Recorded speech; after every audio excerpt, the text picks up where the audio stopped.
हमारे आपका जीवन भी ऐसा हो जाए कि प्रत्येक दिन भगवत स्मृति तो बने। अब आप ये सोचिए कि ठाकुर जी के नाम से ज्यादा महत्वपूर्ण हमारे लिए चाय हो गई है, रोज पीते हैं। ठाकुर जी के नाम में रुकावट हो जाएगी लेकिन चाय में नहीं होती। ठाकुर जी के स्मरण से ज्यादा महत्वपूर्ण हमारे लिए दाल चावल हो गए हैं। दाल चावल की इतनी महिमा कि वो नाम से भी ऊपर है, रोज पाया जाता है, ठाकुर जी का नाम नहीं पाया जाता। व्यक्ति ने बिना किसी गुरु की आज्ञा के रोज चाय पीने का नियम तो रख लिया, लेकिन गुरु की आज्ञा होते हुए भी कभी भगवत स्मरण का नियम नहीं बनाया, भगवत स्मरण का नियम नहीं बनाया, ठाकुर जी की स्मृति का नियम नहीं बनाया। ये कितना बड़ा दुर्भाग्य है।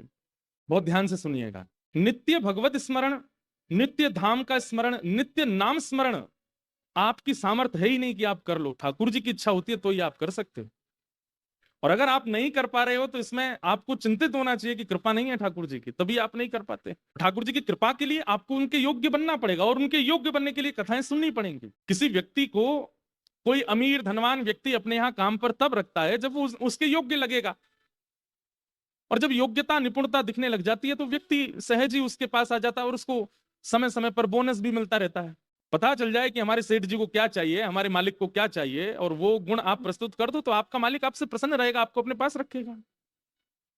वही सब बातें कथाएं में बताई जाती हैं कि गुरुजनों को, भगवत जनों को, ठाकुर जी को प्रसन्न करने के गुण क्या हैं, उन गुणों का आस्वादन करो, उन गुणों को लाना प्रारंभ करो। इसलिए एक नियम तो बनाइए। जैसे 365 दिन चाय मुख में जाती है, चाय तो इसलिए बोल रहा हूं क्योंकि मंच से बोले जाने वाली वस्तु है। कई वस्तु ऐसी हैं जिनका हम जिक्र भी नहीं कर सकते मंच से। अरे एक प्रियतम अपनी प्रियतमा का बिना किसी गुरु की आज्ञा के रोज याद करता है, रोज स्मरण करता है, रोज उसको स्मृति करता है, बार बार फोन में देख लेता है उसको, उसको बिन बुलाए फोन भी कर देता है, उसकी आवाज सुनने को तरसता है।